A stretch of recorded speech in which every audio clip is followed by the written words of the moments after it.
The red digital numbers blinked mercilessly in the darkness.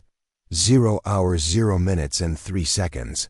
Dr. Sarah. Chen's hands moved with surgical precision over the tangled maze of wires, her breathing steady despite the sweat beading on her forehead. Around her, the abandoned subway tunnel echoed with the distant sound of evacuation sirens, but her world had narrowed to this single moment. This one decision that would determine whether Manhattan would see another sunrise. Before we jump back in, tell us where you're tuning in from. And if this story touches you, make sure you're subscribed, because tomorrow I've saved something extra special for you. The device before her was a masterpiece of destruction, a 10-kiloton nuclear warhead that could vaporize everything within a 2-mile radius and leave deadly radiation for decades. But Sarah saw something else in its intricate design, a puzzle waiting to be solved, a pattern that others had missed in their panic. Her finger hovered over the yellow wire, the one that conventional wisdom said would trigger the failsafe. But conventional wisdom had been wrong before. As the timer hit 2 seconds, Sarah made her choice, cutting the seemingly innocent blue wire instead. The world held its breath. The timer stopped at 0 hours 0 minutes and 1 second. Dr. Sarah Chen adjusted her safety goggles for the third time in 10 minutes. A nervous habit she developed during her early days at the Federal Bureau of Investigation's Explosives Analysis Unit.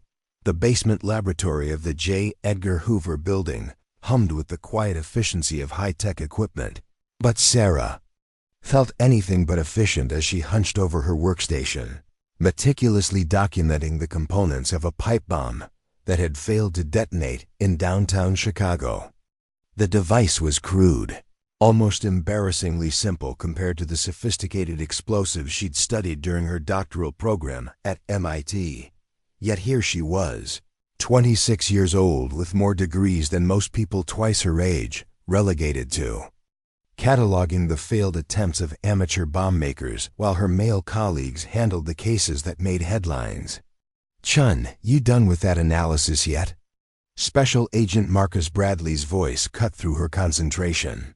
He stood in the doorway of her cramped workspace, his imposing frame filling the entrance as he checked his watch with obvious impatience. Bradley was the kind of agent who commanded respect through sheer physical presence. 6 feet 2 inches of former military precision, with graying temples that spoke of years spent in the field making split-second decisions that saved lives. Sarah looked up from her microscope, pushing a strand of black hair behind her ear. "Almost finished, Agent Bradley. I'm just verifying the chemical composition of the accelerant. The bomber used an unusual mixture that suggests either advanced knowledge or access to specialized materials." Bradley stepped into the room, his expression skeptical. "It's a pipe bomb, Chen. How complicated can it be? We need that report upstairs in an hour for the task force meeting." "Sir, with respect, the simplicity is what makes it interesting," Sarah replied, her voice measured and professional despite the frustration building in her chest. "The accelerant composition suggests the bomber has chemistry knowledge beyond what typical domestic terrorists possess. This could be linked to the devices found in Detroit and Philadelphia. Let the field agents worry about connections," Bradley dismissed, already turning to leave. "You just focus on the technical analysis. That's what you're good at." Sarah watched him go, biting back the response that threatened to escape. "That's what you're good at." The phrase had followed her throughout her career, a subtle reminder of the box her colleagues had placed her in. She was the lab rat, the technical specialist, the woman who could identify explosive compounds with uncanny accuracy, but supposedly lacked the instincts for fieldwork. The irony wasn't lost on her.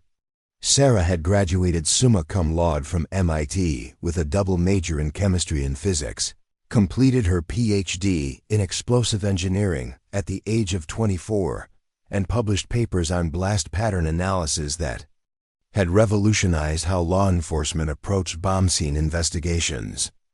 Her theoretical knowledge was unmatched, her technical skills extraordinary, Yet she remained trapped in the basement while agents with half her qualifications made the decisions that shaped national security. She returned to her analysis, pushing down the familiar ache of being undervalued. The pipe bomb components told a story that her colleagues couldn't read, a narrative written in chemical signatures and construction techniques that spoke of connections spanning multiple states. The bomber hadn't just built a device. They'd crafted a message, and Sarah was perhaps the only person in the building who could decipher it. Her computer chimed with an incoming message. Sarah glanced at the screen to find an email from Dr. Elena Vasquez, her former thesis advisor, and one of the few people who truly understood her capabilities. Elena had left academia 5 years earlier to join the Department of Energy's Nuclear Security Division, and her messages always carried an undercurrent of concern for Sarah's career trajectory. Sarah saw the Chicago incident in the news. "I assume you're working the technical analysis? I've been thinking about our conversation last month regarding your career goals. There's an opening in my division that would be perfect for you. The work involves threat assessment for nuclear facilities, and we need someone with your unique combination of technical expertise and pattern recognition abilities. The position would finally give you the recognition you deserve. Let me know if you're interested. We need people who can see the bigger picture, not just the technical details." Sarah read the message twice, torn between excitement and uncertainty. Elena's offer represented everything she'd wanted: recognition, respect, work that matched her abilities. But leaving the FBI meant abandoning the cases that had driven her to this field in the first place. She joined the Bureau to prevent tragedies, to use her skills to protect people from the kind of senseless violence that had claimed her younger brother in a terrorist attack overseas. A knock on her door interrupted her thoughts. Special Agent Lisa Park entered, carrying 2 cups of coffee and wearing the expression of someone who'd rather be anywhere else. Park was relatively new to the unit, transferred from the Bureau's Cybercrime Division after a successful investigation into online terrorist recruitment. She was competent, professional, and like most of Sarah's colleagues, seemed to view her as a necessary but somewhat eccentric component of the investigative process. "Thought you might need caffeine," Park said, setting 1 cup on Sarah's desk. "Bradley mentioned you're working on something interesting with the Chicago device." Sarah accepted the coffee gratefully, surprised by the gesture.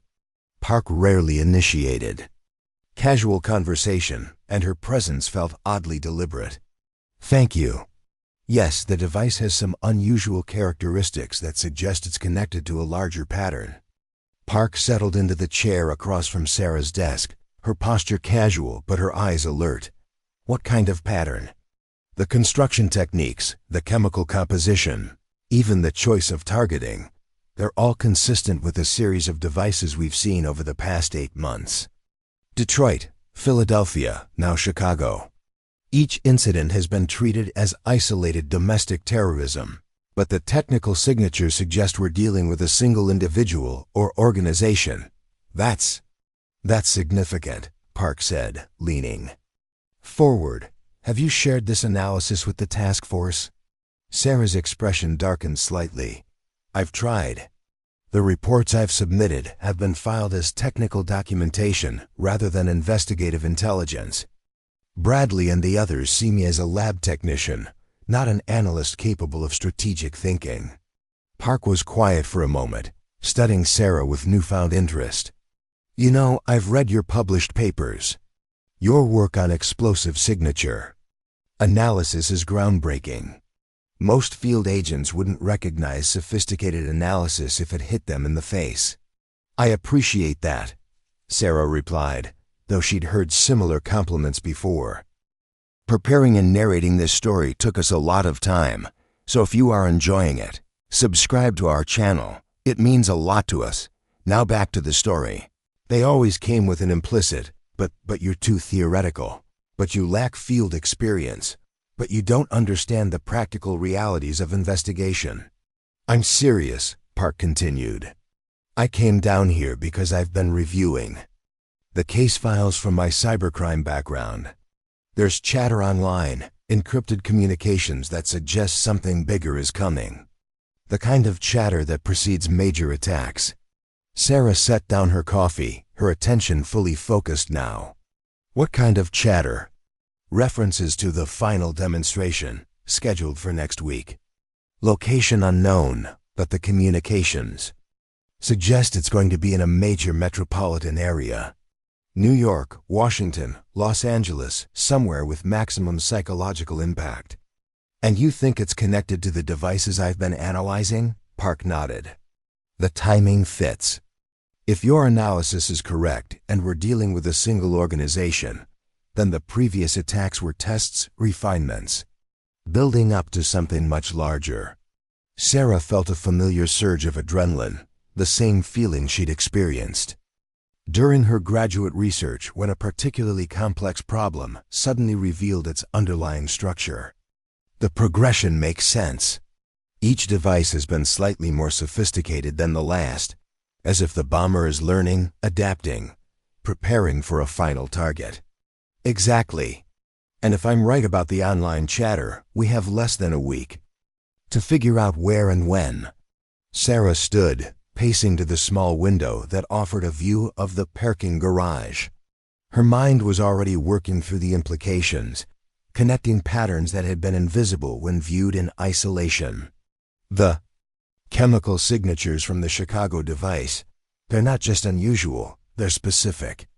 The accelerant mixture requires access to materials that are heavily regulated. There are only a few facilities in the country that would have all the components. Could you narrow down the list? Given enough time and access to the right databases, yes. But that's not the kind of work I'm typically assigned to do. Park stood as well, her expression determined. What if I told you that Agent Bradley isn't the only one who makes assignments around here? I've been authorized to pursue the cybercrime angle, and I need a technical consultant who understands explosive devices.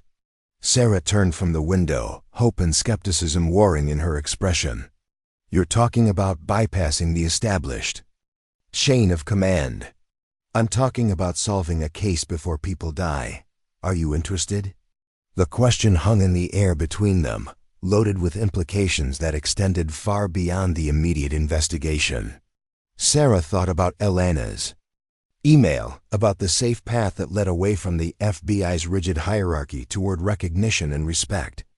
Then she thought about her brother David, about the promise she'd made at his funeral to use her skills to prevent others from experiencing the same loss. Yes, she said finally. I'm interested. Park smiled, the first genuine expression Sarah had seen from her. Good, because I have a feeling we're going to need every advantage we can get. The next morning, Sarah arrived at the office to find her access credentials had been updated. Park had been true to her word, securing approval for Sarah to work as a technical consultant on the cybercrime investigation. The authorization came with access to databases and resources that had been off-limits during her previous assignments, and Sarah felt a surge of excitement as she logged into systems she'd only heard about in briefings. The work was immediately consuming. Sarah spent the morning cross-referencing chemical suppliers against the components found in the Chicago device, building a profile of potential sources and suppliers. The accelerant mixture was indeed rare, requiring 3 specific chemicals that were individually regulated but legal. The combination, however, created a compound that was both more stable and more destructive than conventional explosives. By noon, she had identified 7 facilities nationwide that had the capability to produce or store all 3 components. 3 were government installations with security protocols that would make theft extremely difficult. 2 were private chemical companies with comprehensive inventory tracking systems. The remaining 2 were university research facilities where oversight was less stringent and access more readily available. Sarah was deep in analysis when Park appeared at her desk, looking unusually tense. We have a problem, Park said without preamble. The online chatter has intensified overnight. The timeline has moved up. Moved up how? Instead of next week, we're looking at tomorrow, maybe tonight. Sarah felt her stomach drop. Are you certain? As certain as I can be with encrypted communications. The language has shifted from planning to execution. Whatever they're planning, it's happening now. Sarah stared at her computer screen, where hours of careful analysis had yielded a narrow list of potential sources. I've identified possible suppliers for the accelerant components. 7 facilities nationwide, but we can eliminate 3 due to security protocols. That still leaves 4 potential sources across the entire country. We need to narrow it down further. I can try to cross-reference against other factors, proximity to previous attacks, access patterns, personnel with relevant expertise, but it's going to take time we don't have.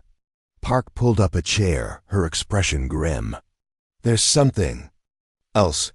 I've been monitoring financial transactions associated with the encrypted communications. Large cash withdrawals in the New York area, payments to individuals with technical backgrounds.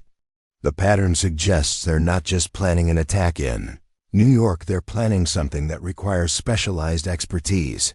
Sarah's mind raced through the implications. New York area. That eliminates the facilities in Texas and California.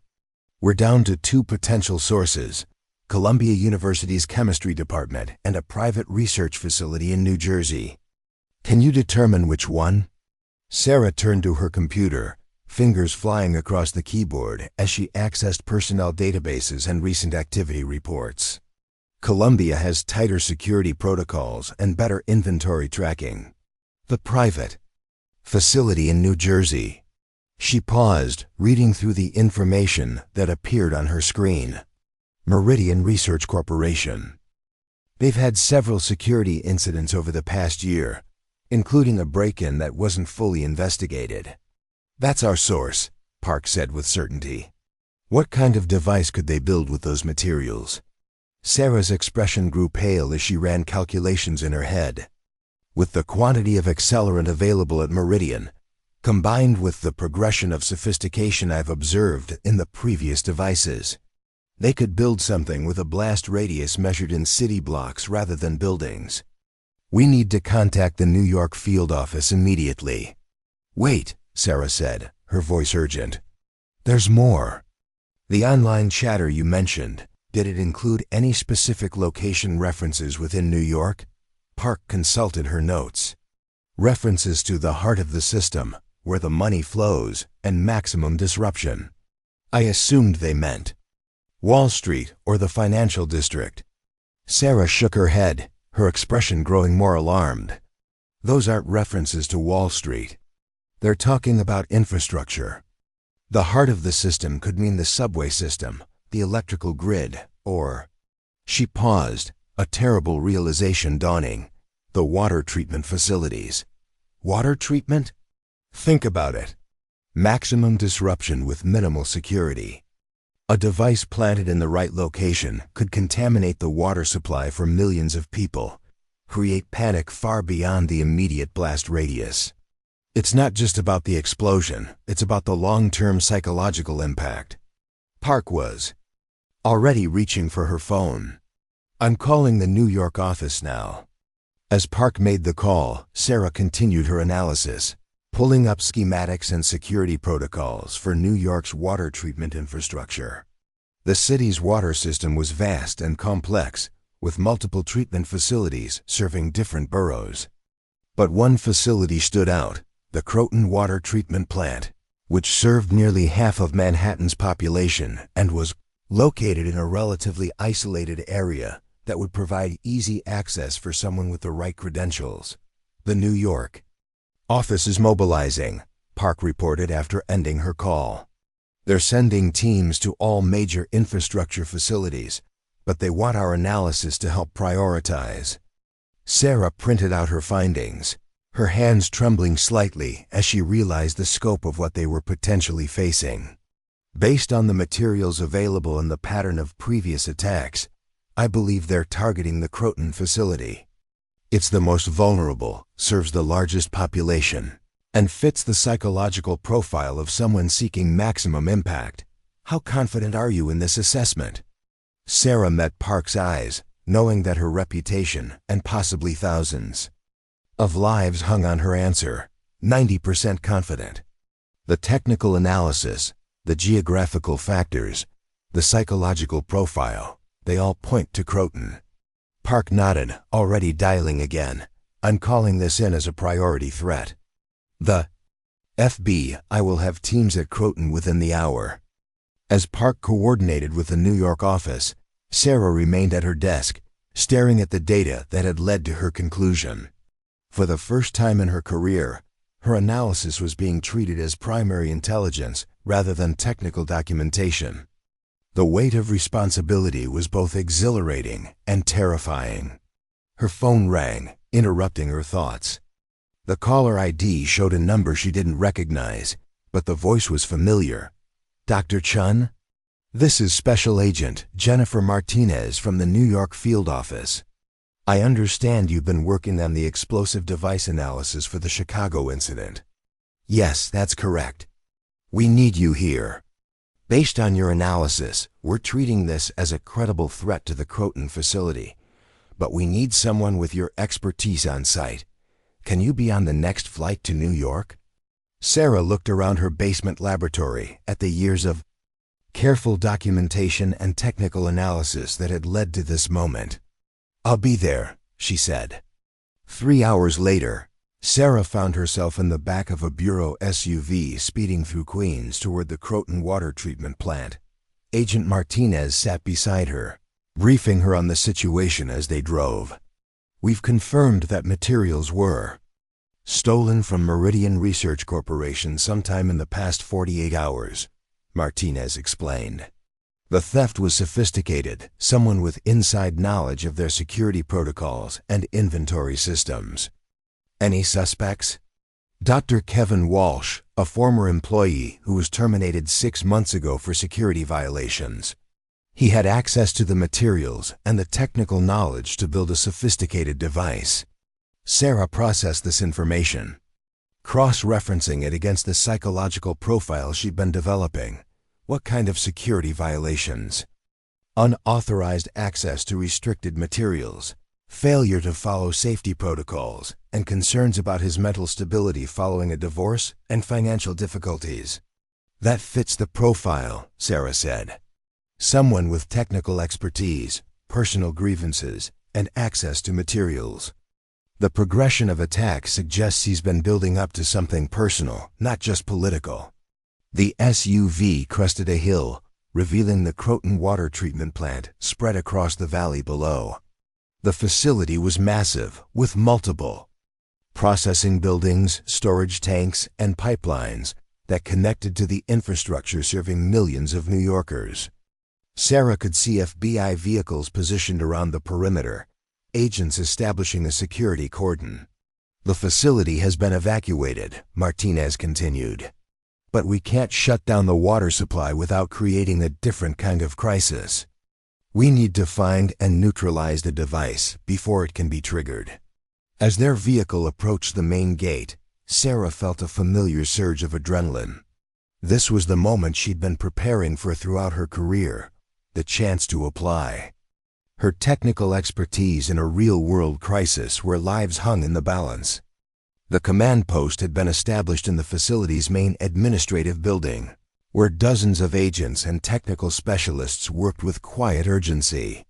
Sarah was introduced to the incident commander, Special Agent Robert Kim, a veteran of numerous high-profile cases whose reputation for calm competence preceded him. Dr. Chen, Kim said, shaking her hand. I understand you're the expert on our bombers' techniques. I've been analyzing the progression of devices over the past 8 months, Sarah replied. Each device has been more sophisticated than the last, suggesting someone who's learning and adapting. What can you tell us about what we're likely to face here? Sarah consulted her notes, organizing the technical analysis into actionable intelligence. Based on the materials stolen from Meridian and the pattern of previous devices, we're looking at a device with a blast radius of approximately 3 city blocks. But the real danger isn't just the explosion, it's the potential for long-term contamination of the water supply. Kim's expression grew more serious. Contamination? The accelerant mixture he's been using creates chemical byproducts that are highly toxic and persistent. If the device is placed near the main processing units or storage tanks, it could contaminate the entire supply system. How long would it take to clean up? Months, possibly years. The psychological impact alone would be devastating. Kim nodded, already formulating response strategies.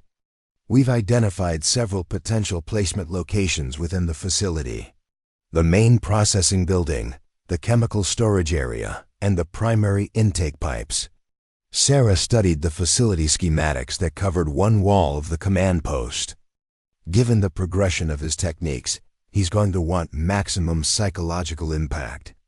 The main processing building is the most obvious target, but it's also the most heavily secured. What about the intake pipes? More vulnerable but less dramatic. Based on the psychological profile, he wants spectacle as much as destruction. Martinez approached, holding a tablet with updated intelligence. We've located Walsh's vehicle abandoned about 2 miles from the facility. K-9 units detected explosive residue in the trunk. How long ago? Sarah asked. The vehicle was abandoned within the last 4 hours. He's somewhere in the facility now. Sarah felt her pulse quicken. The theoretical analysis was becoming immediate reality. Somewhere within the sprawling complex, a man with the technical knowledge and psychological motivation to kill thousands was preparing to trigger a device that could reshape the city's infrastructure for years to come. I need to see the facility, Sarah said. The technical analysis can only take us so far. To understand where he'd place the device, I need to see the layout from his perspective. Kim hesitated. It's not safe. We don't know his exact location or the trigger mechanism. With respect, sir, I'm the only person here who understands his technical capabilities and psychological profile. You need me in there. Martinez stepped forward. I'll accompany her. We'll stay in constant communication with the command post. Kim considered for a moment, then nodded. 30 minutes. You locate potential placement sites, then return immediately. Sarah felt a surge of excitement mixed with terror. After years of basement analysis and technical documentation, she was finally being trusted with field responsibilities. The weight of that trust was both exhilarating and overwhelming. As she and Martinez prepared to enter the facility, Sarah's phone buzzed with a text message from Elena. Saw the news reports about New York. Is that you? Stay safe and remember, you're the best at what you do. Sarah smiled slightly, tucking the phone away. For the first time in her career, she was about to find out just how good she really was. The main processing building loomed before them. As they entered the facility, its industrial architecture both imposing and somehow fragile. Sarah's trained eye immediately began cataloging potential vulnerability points, structural supports, chemical storage areas, control systems that would maximize both immediate destruction and long-term disruption. The psychological profile suggests he'll want visibility, Sarah explained as they walked. Somewhere that the device will be discovered, creating maximum terror before detonation. What about timer versus remote trigger? Based on the progression of sophistication, probably remote. He'll want to control the timing, possibly even delay detonation to maximize psychological impact. They entered the main processing area, where enormous tanks and complex piping systems created a maze of potential hiding spots. Sarah methodically examined each area, applying her technical knowledge to identify the locations that would cause the most damage. Here, she said, stopping near a junction where multiple pipes converged. If he places the device here, the explosion would damage the main distribution system and contaminate the entire flow. Martinez spoke into her radio, relaying the location. To the command post. Bomb squad is en route, she reported. They continued their survey, Sarah's confidence growing as she applied her theoretical knowledge to the practical challenge. Each potential location told a story about the bomber's intentions and capabilities, and Sarah found herself building a mental map of his likely thought processes. It was then that she noticed something that made her blood run cold. "Agent Martinez," she said, her voice unusually tight. "Look at the maintenance schedules posted on that wall." Martinez examined the schedules, her expression growing confused. "What am I looking for?" "The water treatment cycle. The main processing occurs in 12-hour shifts, with the next cycle beginning at 6 p.m. That's..." Sarah checked her watch. "That's in 2 hours, so? If he triggers the device during the processing cycle, the contamination won't just affect the stored water, it'll be distributed throughout the entire system immediately. Every household, every business, every school in Manhattan." Martinez was already speaking into her radio, reporting the discovery to the command post. Sarah continued examining the schedules, her mind racing through the implications. "He's not just planning to contaminate the water supply," she realized.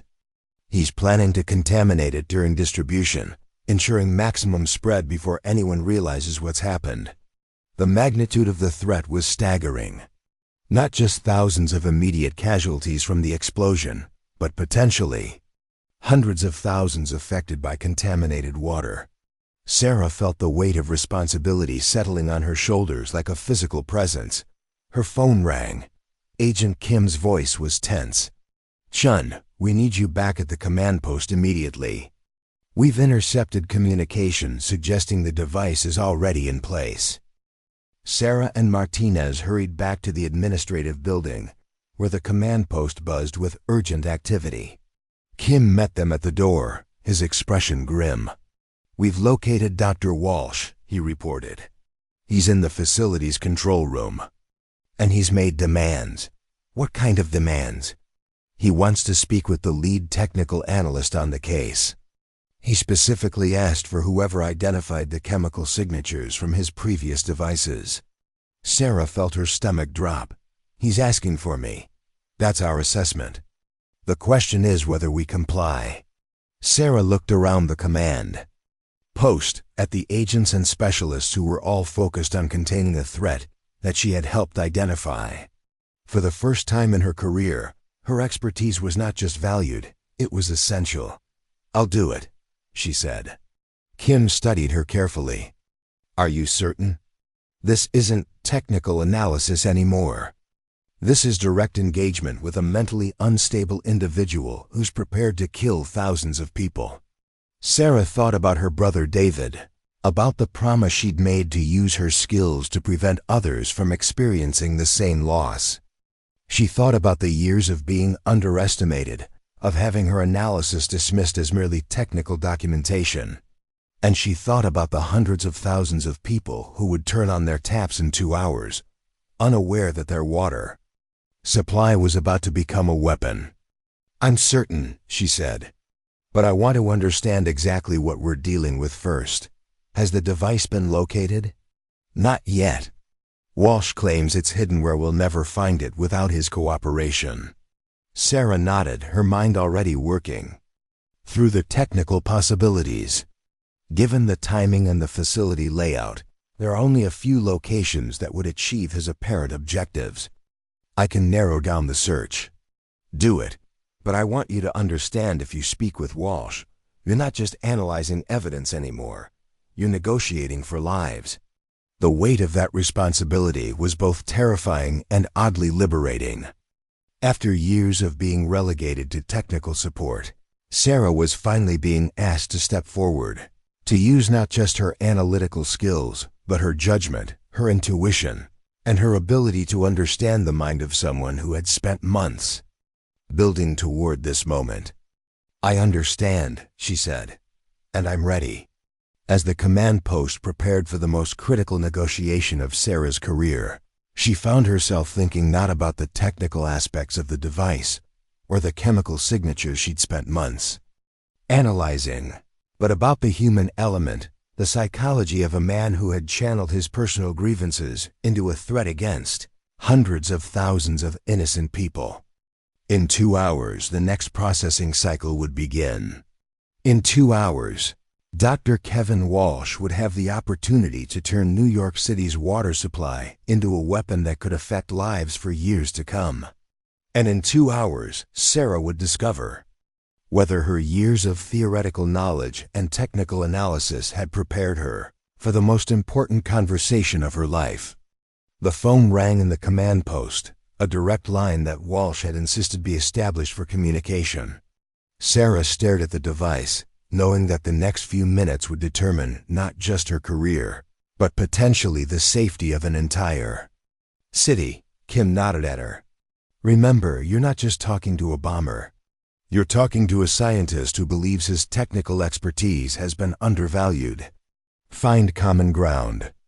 Sarah picked up the phone, her hand steady despite the adrenaline coursing through her system. Dr. Walsh? This is Dr. Sarah Chen. I understand you wanted to speak with me.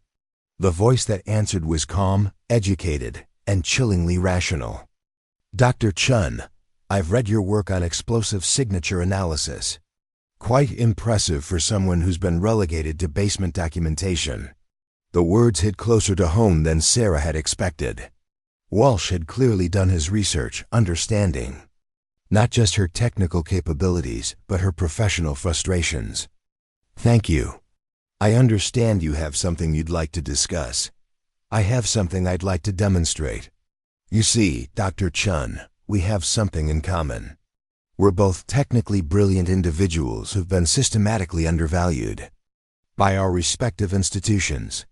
Sarah felt a chill of recognition. Walsh wasn't just a bomber, he was a mirror, reflecting her own frustrations and career disappointments back at her. The realization was both disturbing and oddly clarifying. I'm listening, she said.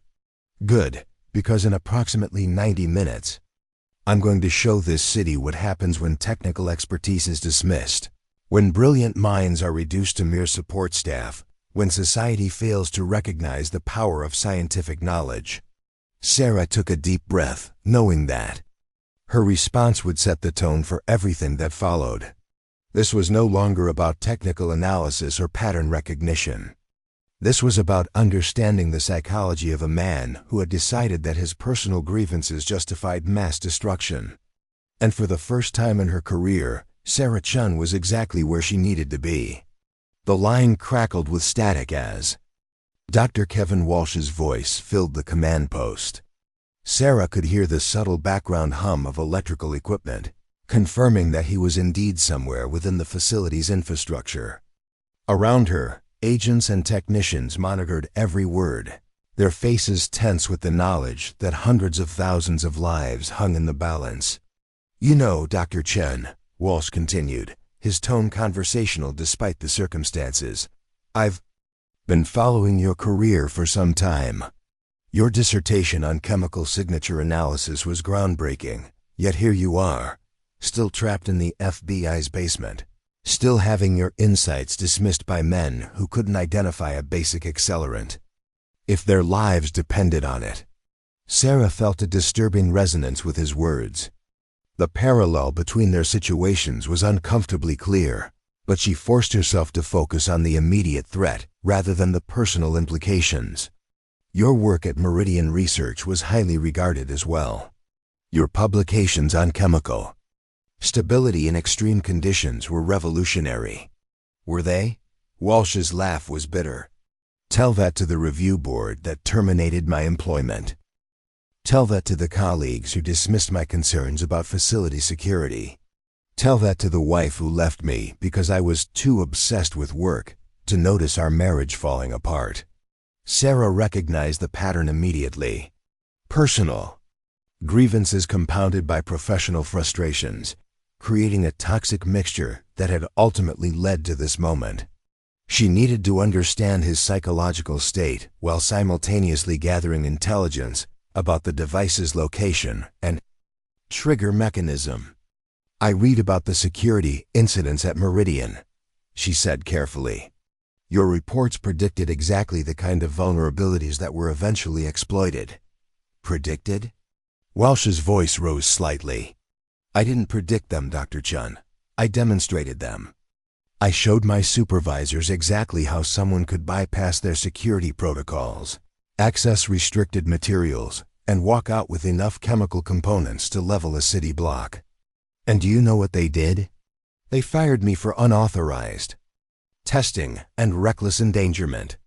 Agent Kim gestured to Sarah, pointing to his watch. Time was running short, and they still didn't have a location for the device. Sarah needed to push harder while maintaining Walsh's cooperation. The progression of your devices shows remarkable technical evolution, she said, shifting the conversation toward the immediate threat. From the basic pipe bomb in Detroit to the sophisticated accelerant mixture in Chicago.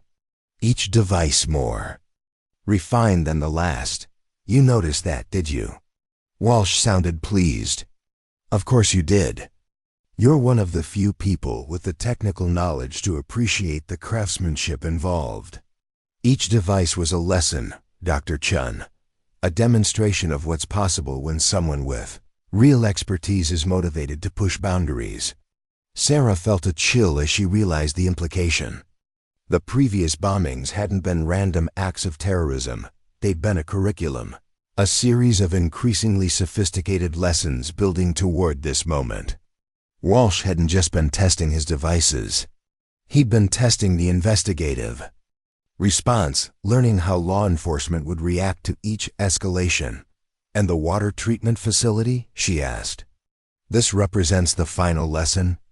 This represents the graduation exam, Walsh replied. The culmination of months of careful preparation, technical refinement, and psychological strategy.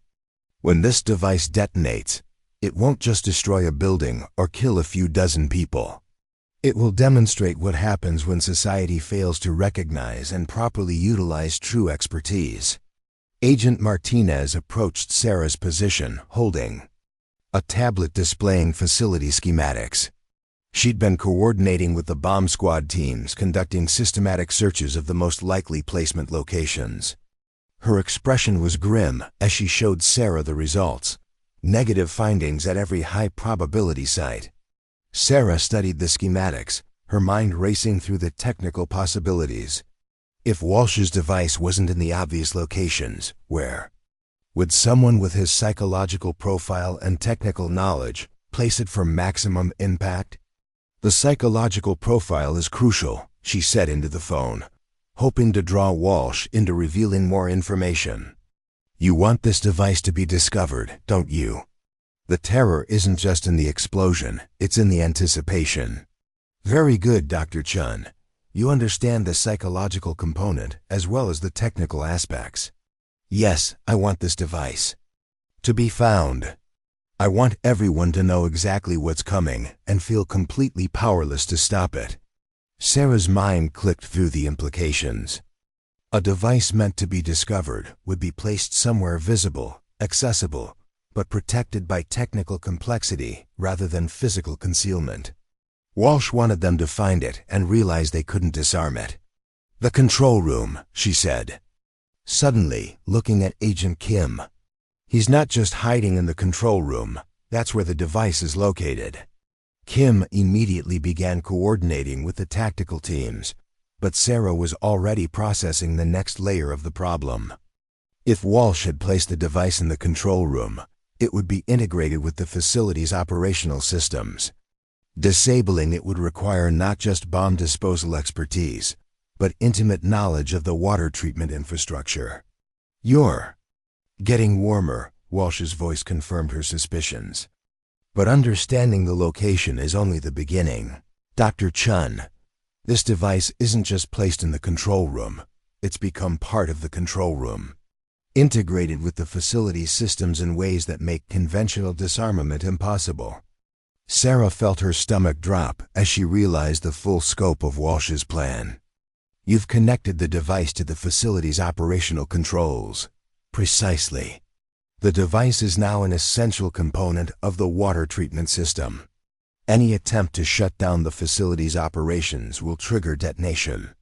Any attempt to access the device will trigger detonation.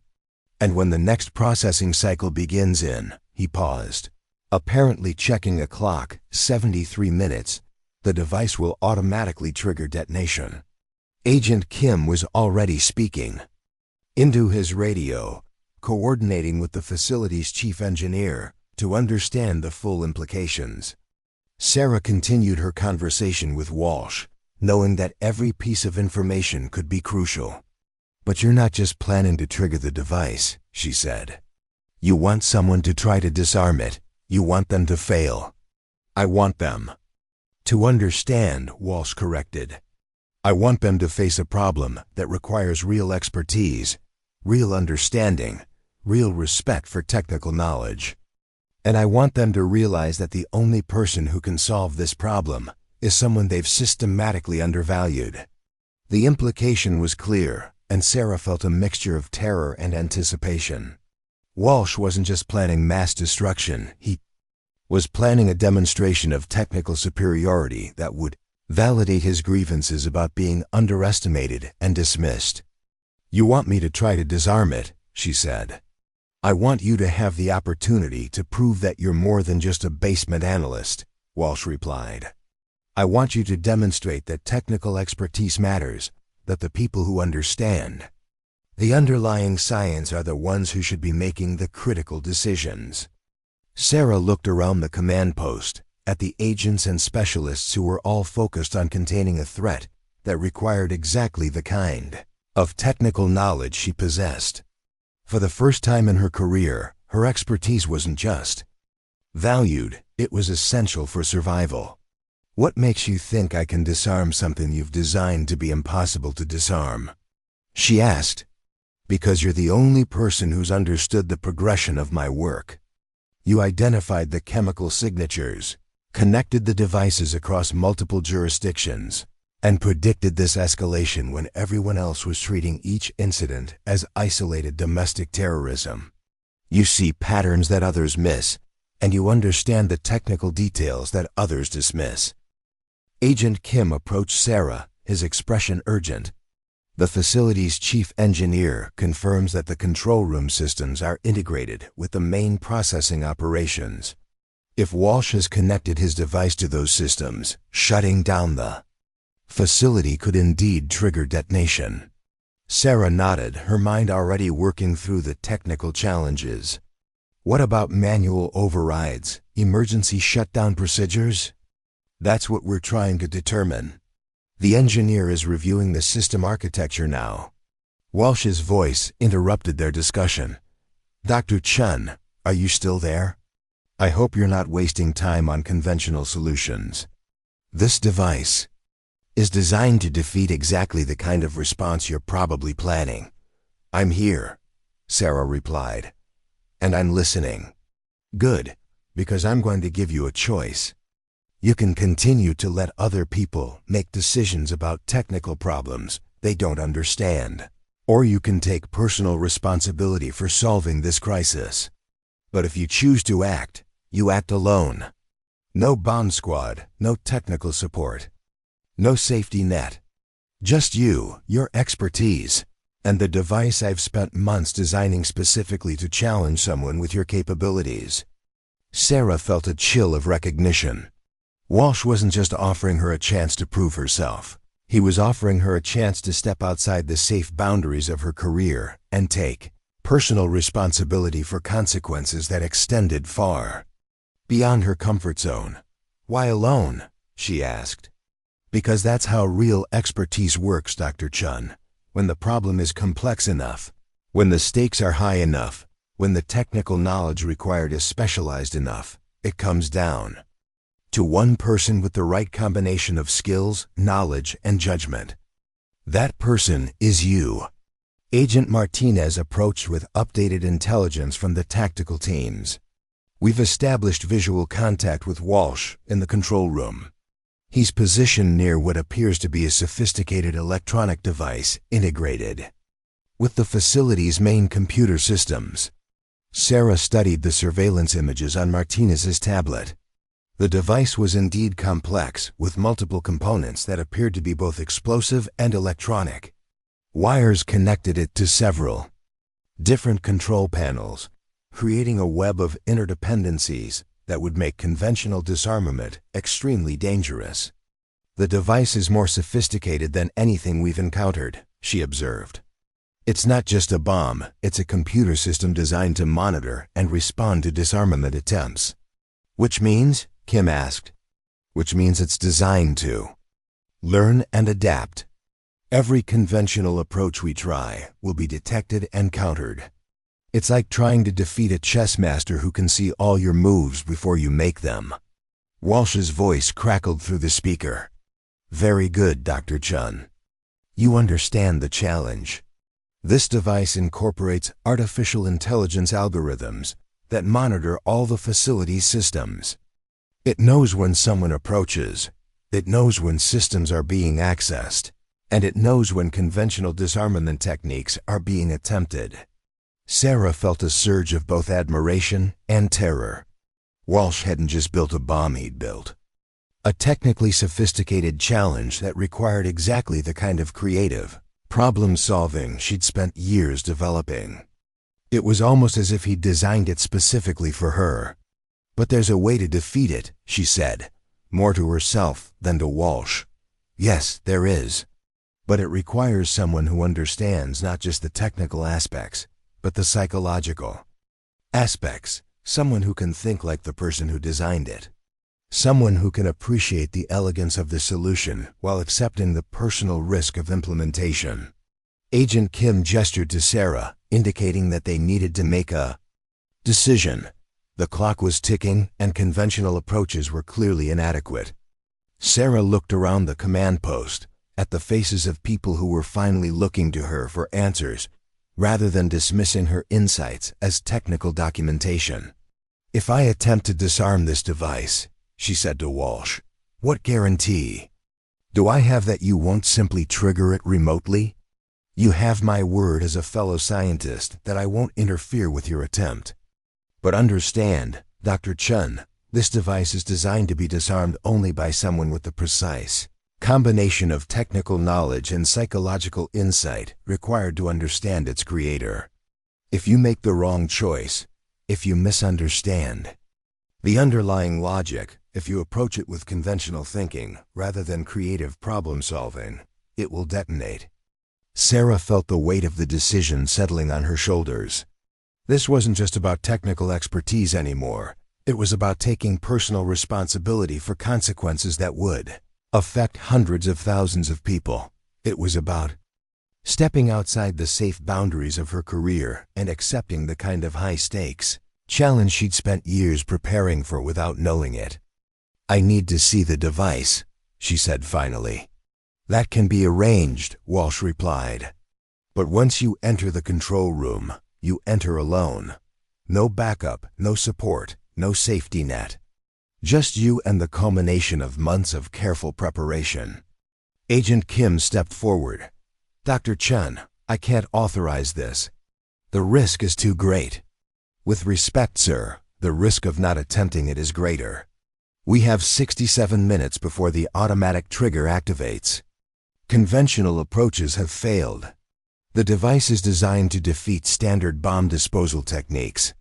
I'm the only person here with the technical knowledge and psychological insight to understand what Walsh has created."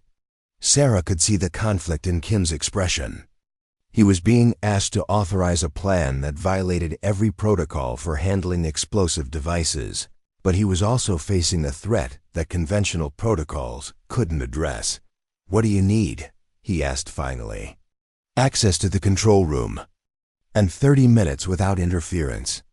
The device is designed to monitor for multiple people, for conventional equipment, for standard disarmament procedures.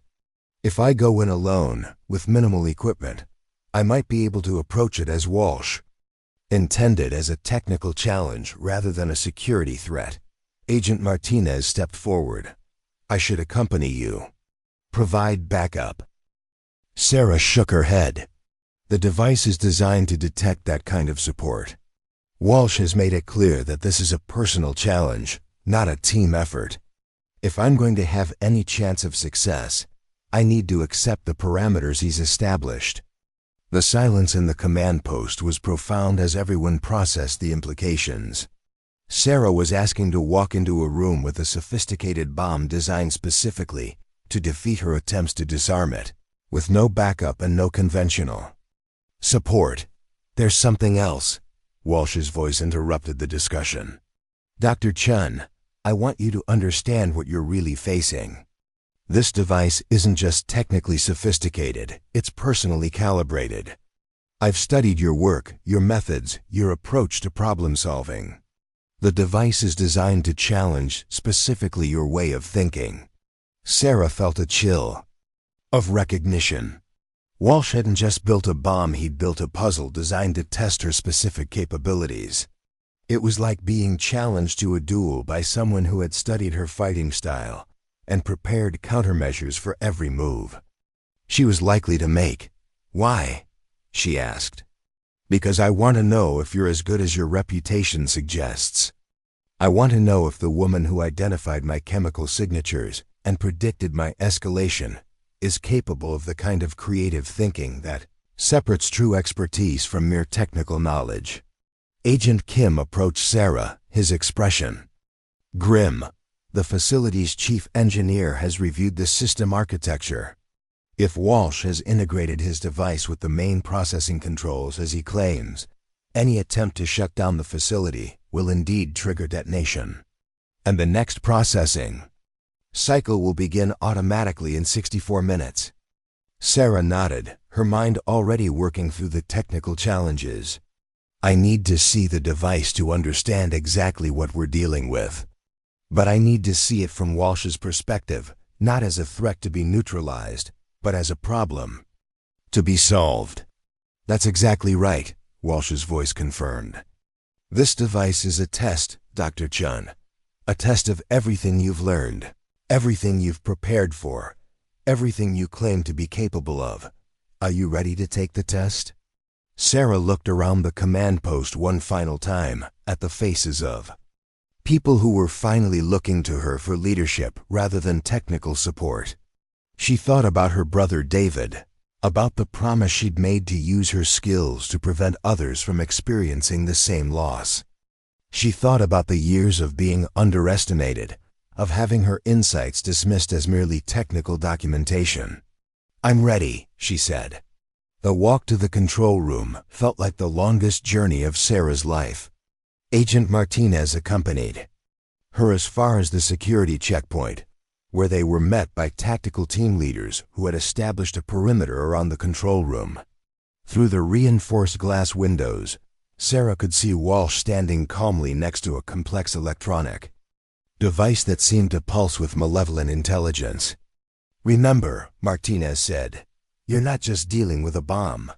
You're dealing with a man who believes his technical expertise justifies mass destruction. Don't let him manipulate you into making emotional decisions. Sarah nodded, though she wasn't sure emotional decisions were the real danger.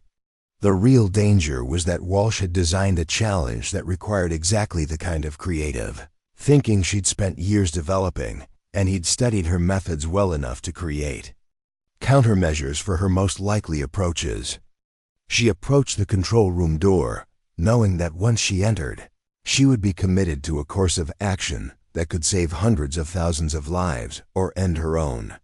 The device beyond the door represented the culmination of Walsh's months of preparation, but it also represented the culmination of her own years of training and experience. The door opened with a soft hiss, and Sarah stepped into the control room to face the most sophisticated challenge of her career. Walsh smiled at her arrival, his expression mixing professional respect with psychological manipulation. Dr. Chen, he said, welcome to your final exam. The device dominated the center of the room, its multiple components creating a web of technical complexity that was both beautiful and terrifying.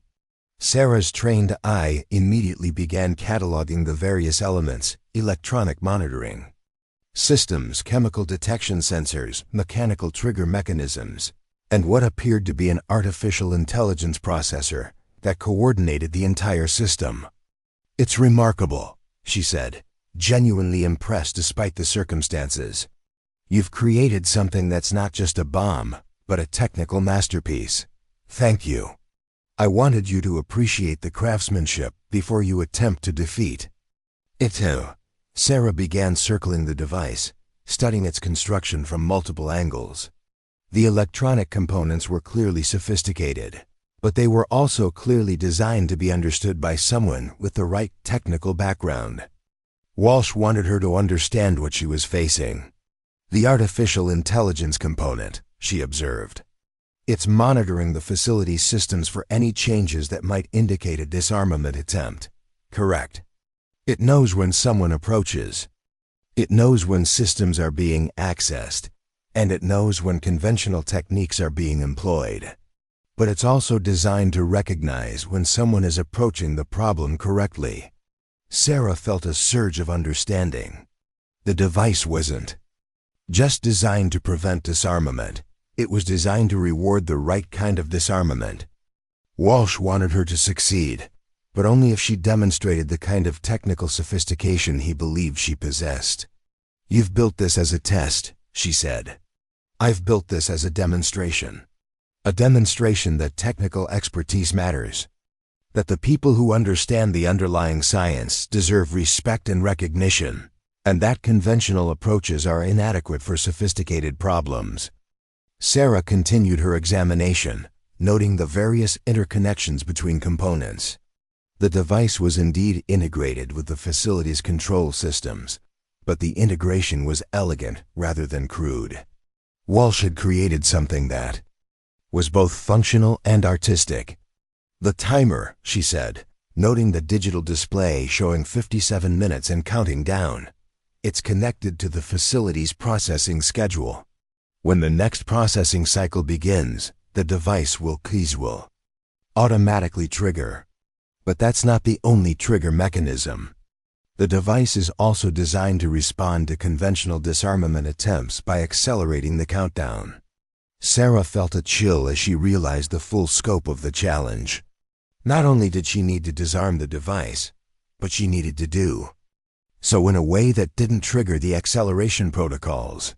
One wrong move, one conventional approach, and the timer would jump from 57 minutes to seconds. "But there's a way to disarm it safely," she said. "There is. But it requires understanding not just the technical aspects, but the psychological aspects. It requires thinking like the person who designed it." Sarah studied Walsh's face, seeing not just the brilliant scientist but the man whose personal and professional frustrations had led to this moment. Understanding the device meant understanding its creator, and understanding its creator meant recognizing the parallel between his situation and her own. "You've designed this to be solved by someone who's been underestimated," she said. "Someone who's had their expertise dismissed, their insights ignored, their capabilities relegated to technical support rather than leadership. Very good. The device responds to conventional authority figures by accelerating the countdown. But it responds to genuine expertise by revealing the solution path." Sarah felt a mixture of admiration and horror. Walsh had created a device that was not just technically sophisticated, but psychologically sophisticated, designed to reward the kind of thinking that conventional authority structures often dismissed or undervalued. The solution isn't just technical, she realized. It's personal. The solution requires someone who understands what it means to be technically capable, but professionally undervalued. Someone who knows what it feels like to have the right answer, but lack the authority to implement it. Someone who's learned to think creatively because conventional approaches have been denied to them. Sarah began to understand the full scope of what Walsh had created. The device wasn't just a bomb, it was a manifesto, a statement about the value of technical expertise and the dangers of dismissing those who possess it. And it was designed to be disarmed only by someone who embodied those principles. "The artificial intelligence component," she said, studying the processor that seemed to be monitoring their conversation. It's not just monitoring for disarmament attempts. It's monitoring for the right kind of person to attempt disarmament. Correct. The device is designed to recognize genuine expertise, creative thinking, and the willingness to take personal responsibility for technical decisions. It's designed to reward those qualities and punish their absence. Sarah felt a surge of both excitement and terror. Walsh had created a challenge that was perfectly calibrated to her specific capabilities and psychological profile. It was like being invited to solve a puzzle that had been designed specifically for her, with the knowledge that failure would result in mass destruction. "I need to understand the specific parameters," she said. "What triggers the acceleration protocols? What actions are considered conventional versus creative?" Walsh smiled, pleased by her approach. The device monitors for multiple people, for standard bomb disposal equipment, for attempts to cut power or isolate systems. It also monitors for emotional responses, panic, fear, conventional authority structures taking control. And what triggers the reward protocols? Individual expertise, creative problem solving, the willingness to take personal responsibility for technical decisions. The device is designed to respond to someone who approaches it as a colleague rather than an adversary. Sarah felt the pieces clicking into place. Walsh had created a device that was designed to be disarmed by someone who thought like him, who approached technical problems with the same combination of expertise and frustration that had driven his actions. The device was a test of whether she was truly his intellectual equal.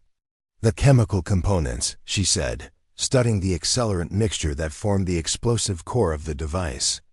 "They're the same ones you've been refining through the previous attacks, but arranged differently. The placement, the timing, the trigger mechanisms, they're all designed to challenge your specific understanding of explosive chemistry." Sarah began to see the full scope of the challenge. Walsh had spent months studying her methods, her approach to chemical analysis, her way of thinking about explosive devices. He'd created a bomb that was specifically designed to test whether she could think beyond her own established patterns. "You want me to solve this differently than I've solved problems before," she said. "I want you to solve this the way you would solve it if you were designing it rather than disarming it. I want you to think like the creator rather than the destroyer." Sarah felt a profound shift in her understanding. Walsh wasn't asking her to defeat his device. He was asking her to understand it so completely that she could recreate his thought process and find the elegant solution he'd embedded within the challenge. The solution path is hidden within the problem itself, she realized. Exactly. And it can only be found by someone who approaches the problem with the same combination of technical expertise and creative thinking that created it in the first place. Sarah looked at the device with new eyes, seeing not just a sophisticated bomb, but a technical puzzle that had been designed to reward the kind of thinking she'd spent years developing. The timer showed 53 minutes remaining, but for the first time since entering the control room, she felt confident that she could find the solution. "I need to work alone," she said to Walsh. "No interference, no suggestions, no commentary. Just me and the device." "Of course. But remember, Dr. Chen, this device is designed to respond to your specific approach to problem solving. If you revert to conventional thinking, if you let fear or authority or time pressure override your technical judgment, the device will detect that and respond accordingly." Sarah nodded, understanding the full implications. Walsh had created a device that was not just technically sophisticated, but psychologically sophisticated, designed to reward the kind of independent thinking that conventional authority structures often discouraged. "I understand," she said. "Good, then show me what you're really capable of." Sarah approached the device, her mind already shifting into the focused state she'd developed during years of technical analysis. But this time, instead of analyzing someone else's work, She was being asked to think like the creator, to understand the problem from the inside out. The timer showed 52 minutes and counting down. In the distance, she could hear the sound of helicopters arriving, additional resources that would be useless if she couldn't solve the challenge Walsh had created specifically for her. Sarah took a deep breath and began to work, knowing that the next hour would determine not just her own fate, but the fate of hundreds of thousands of people who depended on her ability to think like a creator rather than a destroyer. Sarah's fingers hovered over the device's primary interface panel, her mind racing through the complex web of connections that Walsh had so carefully constructed. The artificial intelligence processor hummed quietly beside her, its sensors monitoring every micro-movement, every breath, every subtle shift in her approach to the challenge before her. The timer displayed 48 minutes and 17 seconds, each digit a reminder of the lives hanging in the balance. The control room felt surreal in its normalcy. Computer monitors displayed routine water treatment data, their screens flickering with flow rates and chemical compositions that had nothing to do with the weapon of mass destruction occupying the center of the room. Walsh stood quietly near the far wall, his arms crossed, watching her with the intensity of a professor observing a student's final examination. Sarah forced herself to ignore his presence and focus entirely on the device. The electronic components were arranged in a pattern that seemed almost organic, as if the bomb had grown rather than been constructed. Multiple circuit boards connected through fiber optic cables that pulsed with data transmission, creating a network that was simultaneously beautiful and terrifying.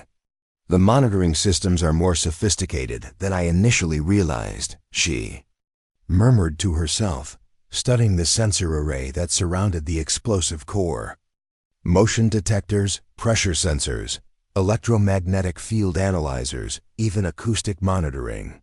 It's not just watching for disarmament attempts, it's studying the person attempting disarmament. The artificial intelligence processor responded to her observation with a subtle shift in its display patterns.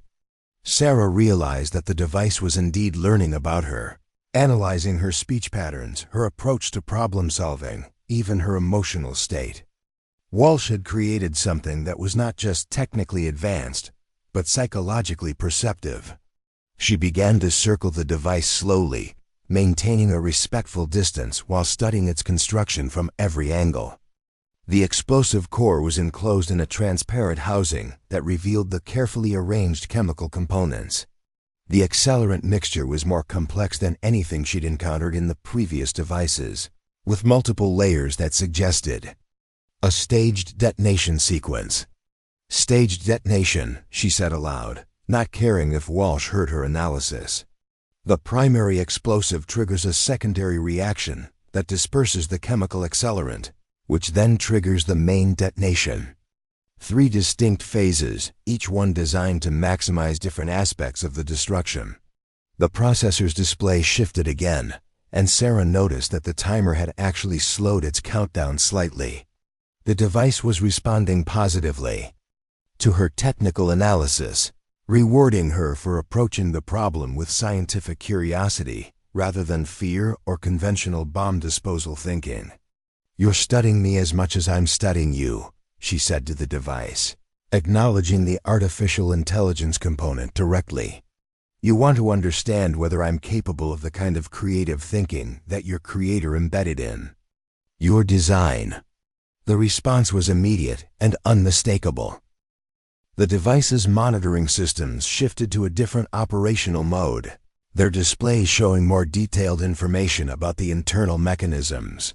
Sarah realized that Walsh had programmed the artificial intelligence to reveal additional details to someone who demonstrated the right combination of technical expertise and psychological insight. The solution path is progressive, she understood. Each correct approach reveals the next level of complexity. But each incorrect approach triggers defensive responses that make the problem more difficult. She moved closer to the device, studying the arrangement of components with new understanding. The bomb was designed like a complex puzzle, with multiple layers of challenges that had to be solved in sequence. But unlike a conventional puzzle, this one fought back against incorrect approaches. The fiber optic cables caught her attention. They were arranged in a pattern that seemed familiar, but she couldn't immediately identify why. Sarah studied the configuration more closely, noting the way the cables branched and interconnected throughout the device's structure. Neural networks, she realized. The cable arrangement mimics the structure of neural networks. You're not just monitoring, you're learning and adapting based on my responses. The artificial intelligence processor pulsed with what seemed like approval. Sarah felt a surge of excitement as she began to understand the elegance of Walsh's design. He hadn't just built a bomb, he'd built a technological partner that was designed to engage with her intellect rather than simply resist her efforts. The chemical components are arranged to mirror the electronic architecture. She continued, studying the transparent housing that contained the explosive materials. Each chemical layer corresponds to a level of the neural network. The solution requires understanding both the electronic logic and the chemical logic simultaneously. The timer showed 45 minutes and 32 seconds, but Sarah noticed that the countdown was no longer perfectly regular. The device was adjusting its timing based on her progress, slowing when she demonstrated correct understanding and accelerating when she showed signs of conventional thinking. She approached the main interface panel, noting the array of switches, displays, and input devices that surrounded the central processor. The arrangement was intuitive for someone with her technical background, but she could see how it would be incomprehensible to conventional bomb disposal experts. The interface is designed for a chemist, she observed. The controls are arranged according to chemical processes rather than electronic functions. Someone without chemistry expertise would never understand the logic behind the arrangement. The device responded by revealing a hidden panel that had been concealed beneath the main interface. Sarah felt a thrill of discovery as she realized that Walsh had embedded multiple layers of revelation within the bomb's design. Each correct insight unlocked additional information, creating a progressive path toward the solution. The hidden panel displayed a molecular diagram that Sarah recognized immediately. It was the chemical structure of the accelerant mixture, but presented in a way that revealed the underlying logic of its construction. The molecules were arranged in a pattern that mirrored the electronic architecture of the device.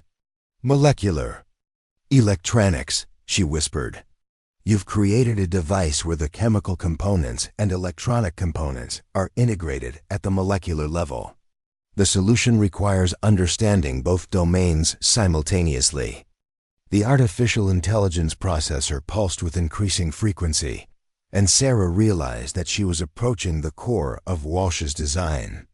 The bomb was not just a weapon, it was a technological achievement that represented the culmination of his expertise in both chemistry and electronics. She began to see the pattern that connected all the device's components. The neural network architecture wasn't just monitoring her responses, it was modeling the problem-solving process itself. Walsh had created a device that could learn from her approach and guide her toward the solution if she demonstrated the right combination of technical knowledge and creative thinking. The solution path is encoded in the device's learning algorithms, she realized. You don't just want me to disarm the bomb, you want me to collaborate with it, to work with the artificial intelligence rather than against it. The response was immediate and profound. The device's entire operational mode shifted, its displays showing detailed schematics and chemical diagrams that revealed the internal logic of its construction.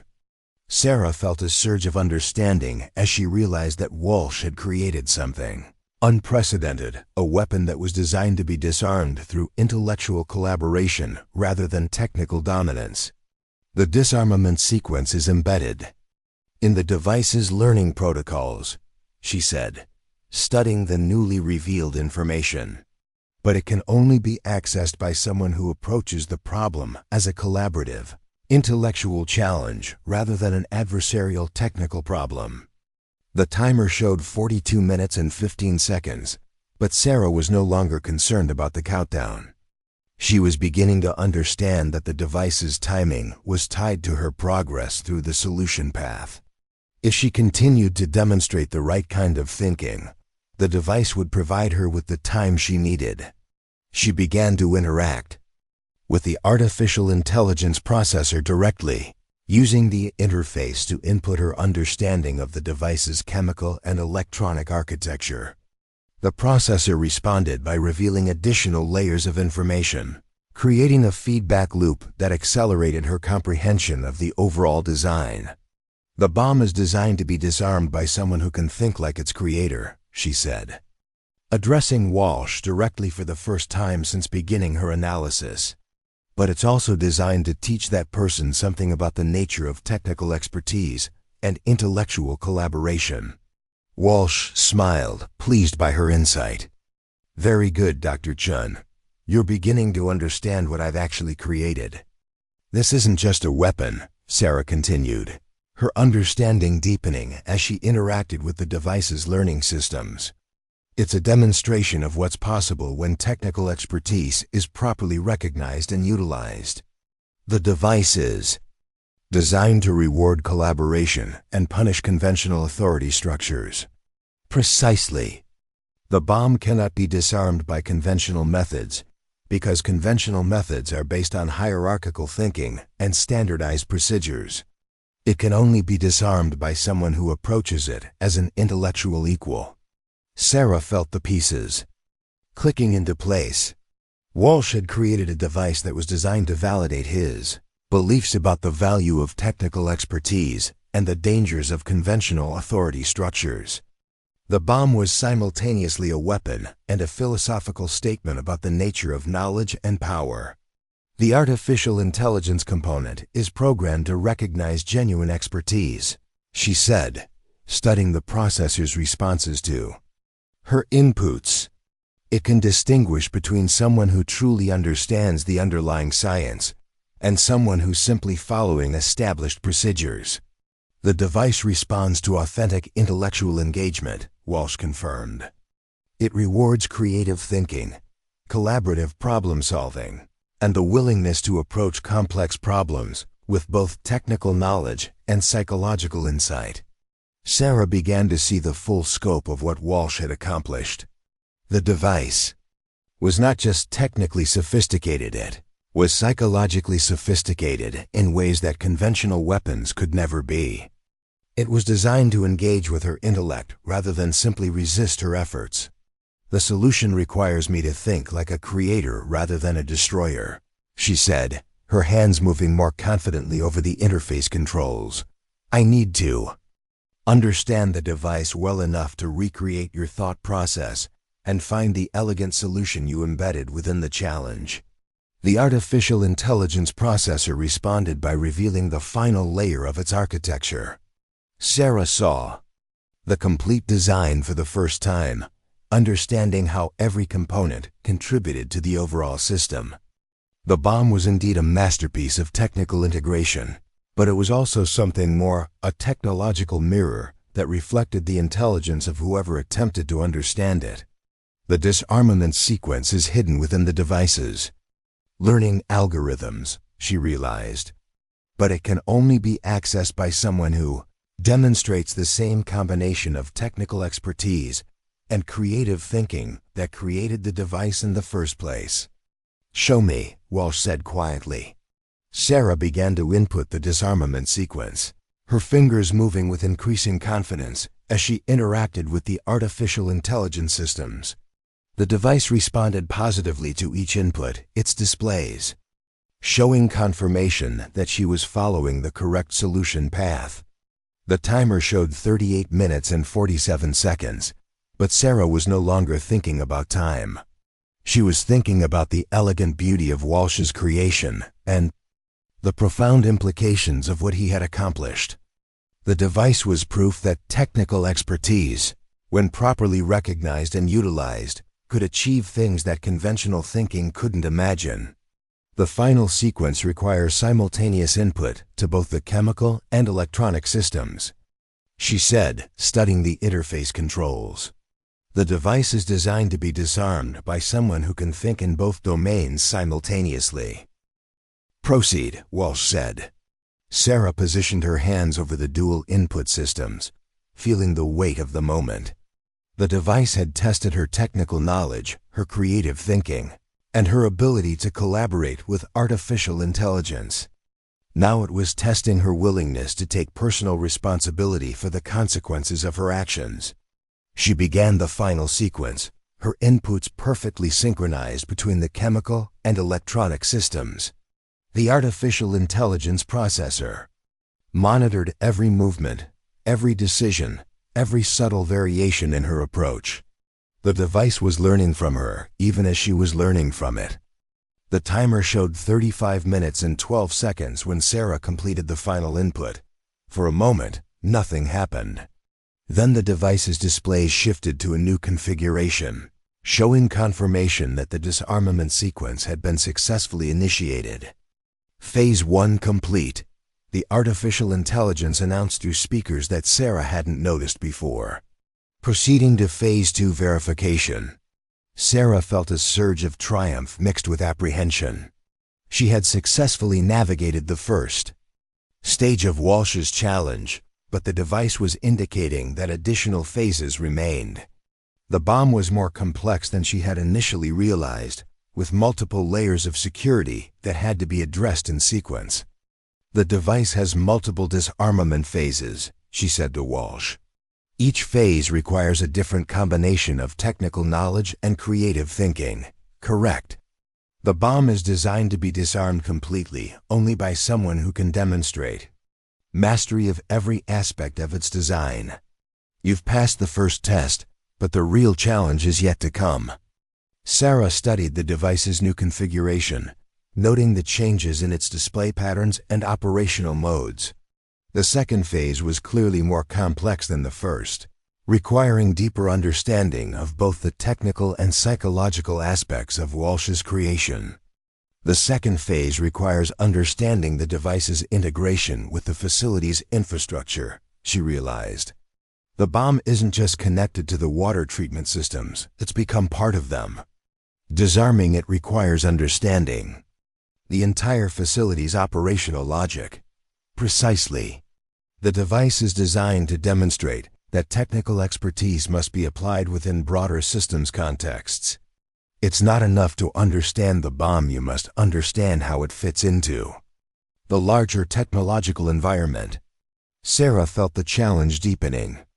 Walsh had created something that required not just technical knowledge but systems thinking. The ability to understand how complex technological components interacted within broader operational contexts. The bomb was a test of her ability to think holistically about technical problems. The facility's water treatment systems are integrated with the device's monitoring protocols, she said, studying the new information displayed on the interface. The second phase requires me to understand both the bomb's logic and the facility's operational logic simultaneously. Show me that you can think like a systems engineer as well as a chemist, Walsh challenged. Sarah began to work with the device's systems integration protocols, her mind expanding to encompass not just the bomb's individual components, but their relationship to the facility's broader infrastructure. The challenge was exponentially more complex than anything she had encountered before, requiring her to think in multiple technical domains simultaneously. The timer showed 32 minutes and 18 seconds, but Sarah was beginning to understand that the device's timing was tied to her progress through the solution phases. If she continued to demonstrate the right kind of thinking, the device would provide her with the time she needed to complete the entire sequence. She was no longer just disarming a bomb. She was engaging with a technological challenge that represented the culmination of everything she had learned about technical expertise, creative thinking, and the complex relationship between knowledge and power. The facility's water treatment systems hummed around Sarah as she worked through the second phase of Walsh's challenge. Her hands moved across multiple interface panels simultaneously, coordinating inputs between the bomb's artificial intelligence and the facility's operational controls. The integration was more complex than she had imagined. Walsh had essentially made the bomb an essential component of the water treatment infrastructure itself. "The device is monitoring the facility's entire operational cycle," she said, her voice steady despite the enormous pressure. "It's not just connected to the systems, it's become the central processing unit for the entire facility's safety protocols." Walsh watched her work with professional interest. "The third phase will require you to understand why I chose this particular approach.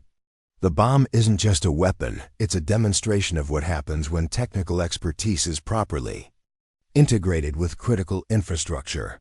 Sarah felt the weight of his words as she continued working. The artificial intelligence was guiding her through increasingly complex sequences, each one requiring deeper understanding of both the bomb's logic and the facility's operational requirements. She was no longer just disarming a device, she was essentially becoming the facility's chief engineer. "The water treatment cycle is designed to begin automatically in 28 minutes, she observed, studying the facility's scheduling systems. "But the bomb has overridden the normal safety protocols. If the cycle begins with the device still active, it will trigger immediate detonation." "Correct. The third phase requires you to restore the facility's normal operations while simultaneously completing the bomb's disarmament sequence. You must think like both a weapons specialist and a systems engineer." Sarah began to see the full scope of Walsh's demonstration. He had created a scenario where technical expertise was not just valuable, but absolutely essential for survival.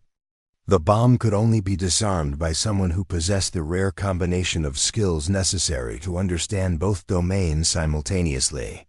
The artificial intelligence processor displayed new information as Sarah progressed through the second phase. Complex diagrams showed the intricate relationships between the bomb's components and the facility's infrastructure. Every pipe, every valve, every control system had been integrated into Walsh's design. "The facility's chemical treatment systems are being monitored by the bomb's sensors," she realized. "Any deviation from normal operations will trigger defensive responses. You've made it impossible to shut down the facility without triggering detonation." "Precisely. The only way to disarm the bomb is to restore the facility to full operational status while simultaneously neutralizing the device. It requires perfect coordination between multiple complex systems." Sarah felt her confidence growing as she worked through the challenge. The artificial intelligence was responding positively to her inputs, revealing additional layers of information that guided her toward the solution. She was beginning to understand that Walsh's creation was designed to reward collaboration rather than resistance. "The disarmament sequence is embedded in the facility's normal operational protocols," she said, her understanding deepening. "You've hidden the solution within the routine maintenance procedures that keep the facility running." "Show me," Walsh challenged. Sarah began to input the complex sequence that would restore the facility's normal operations while simultaneously disarming the bomb. Her fingers moved with increasing confidence as she coordinated between multiple systems, each input perfectly timed to maintain the delicate balance Walsh had created. The timer showed 25 minutes and 37 seconds when Sarah completed the second phase. The artificial intelligence announced that Phase 3 was now accessible, and Sarah felt a surge of anticipation as she realized she was approaching the final challenge. Phase 3 requires understanding the psychological component of the POV component of the Fumbushkill design, Walsh explained. "The bomb is not just a technical challenge, it's a demonstration of what happens when society fails to recognize and properly utilize technical expertise." Sarah studied the new information displayed on the interface. The third phase required her to understand not just the technical aspects of the bomb, but the philosophical principles that had guided its creation. Walsh had embedded his beliefs about expertise and authority directly into the device's disarmament sequence. The final sequence requires acknowledging that technical expertise should be valued above conventional authority structures, she said, reading the requirements displayed on the screen. The bomb is designed to be disarmed only by someone who accepts that principle. Correct. The device represents my beliefs about the proper relationship between knowledge and power. It can only be disarmed by someone who demonstrates that they understand and accept those principles. Sarah felt the profound implications of what Walsh had created.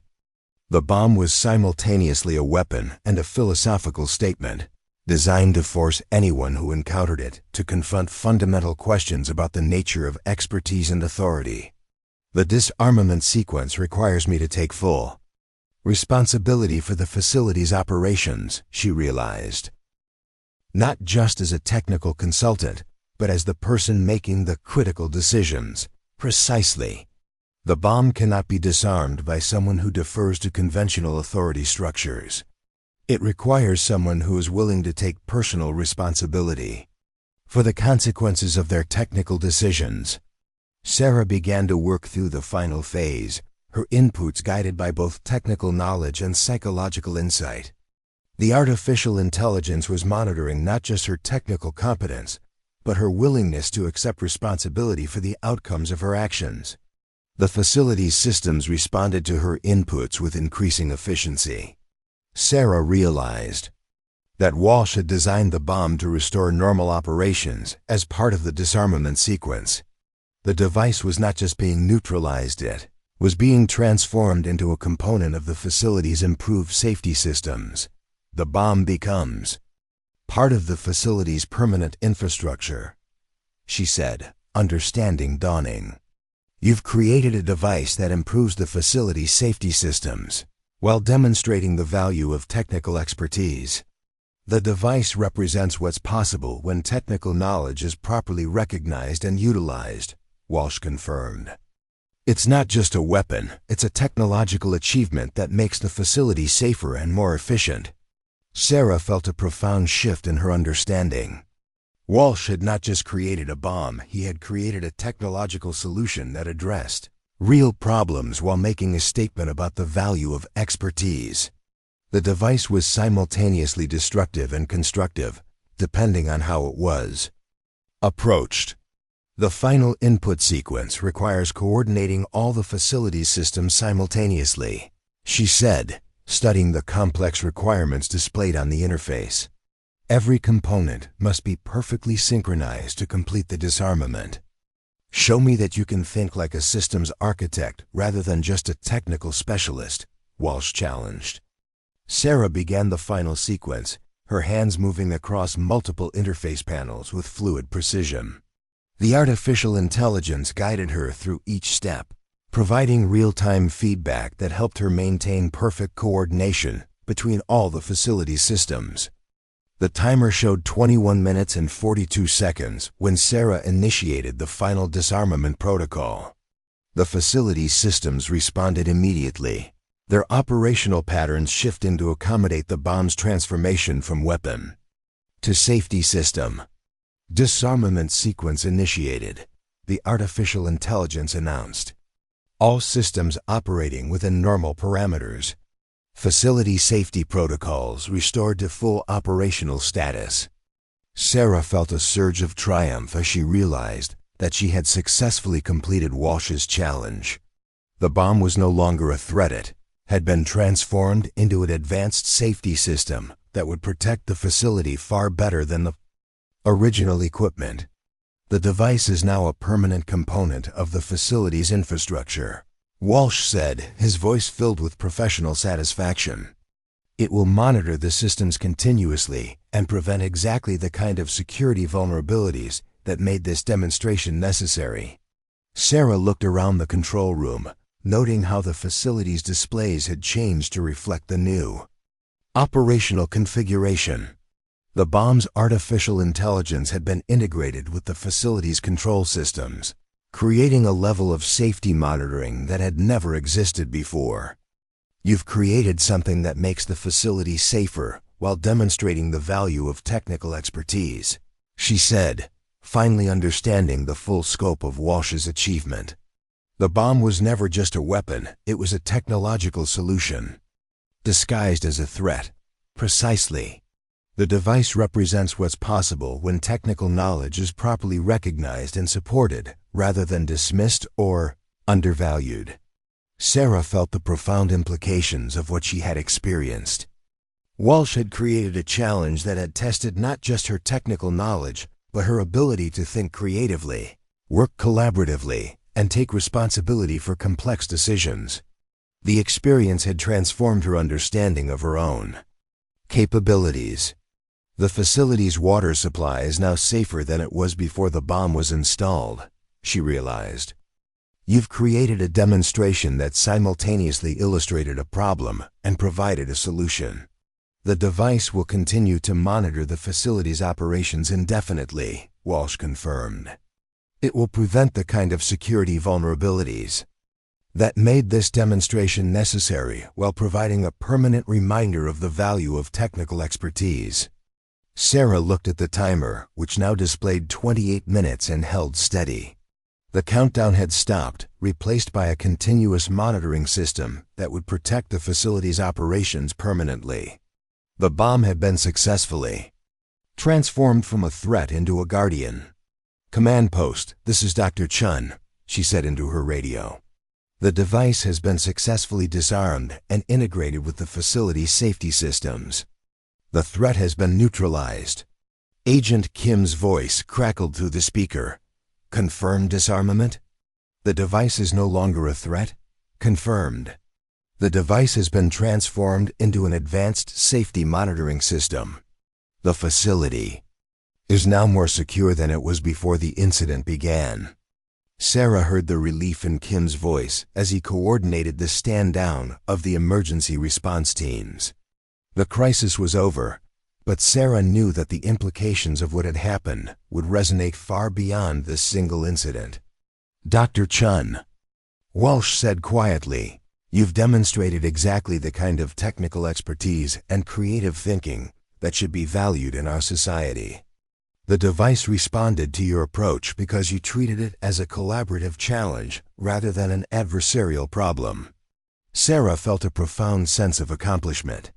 She had not just disarmed a bomb, she had engaged with one of the most sophisticated technological challenges ever created and emerged successful. The experience had validated years of training and preparation while opening new possibilities for her future career. "The facility's operations are now fully restored," she reported to the command post. "All systems are operating within normal parameters, and the enhanced safety monitoring systems are fully operational." As the emergency response teams began their withdrawal, Sarah remained in the control room, studying the displays that showed the facility's new operational configuration. The device that had threatened hundreds of thousands of lives had been transformed into a system that would protect those same lives for years to come. "Dr. Chen," Agent Kim's voice came through the radio, "outstanding work. Your approach to this crisis has been exemplary. Command wants to debrief you immediately." Sarah smiled, knowing that the debriefing would be unlike any she had experienced before. For the first time in her career, she would be discussing not just technical analysis but leadership, decision-making, and the successful resolution of a crisis that had required every skill she possessed. "I'll be right there," she replied. As she prepared to leave the control room, Sarah looked back at the device that had challenged her so profoundly. The bomb had been designed to test whether she possessed the combination of technical knowledge, creative thinking, and personal courage necessary to solve problems that conventional approaches couldn't address. She had passed the test, but more importantly, she had discovered capabilities within herself that she had never fully recognized. The experience had transformed her understanding of her own potential and opened new possibilities for her future career. Walking back to the command post, Sarah felt a sense of profound satisfaction. The crisis was over, the facility was safe, and hundreds of thousands of people could continue their lives without knowing how close they had come to disaster. But Sarah would always remember the moment when she had stepped beyond the boundaries of conventional thinking and discovered what she was truly capable of achieving. The debriefing would come later, along with the recognition and career opportunities that would follow. But for now, Sarah simply felt the quiet satisfaction of a job well done, and the knowledge that she had proven herself capable of handling any challenge that might come her way. Up next, you've got 2 more standout stories right on your screen. If this one hit the mark, you won't want to pass these up. Just click and check them out.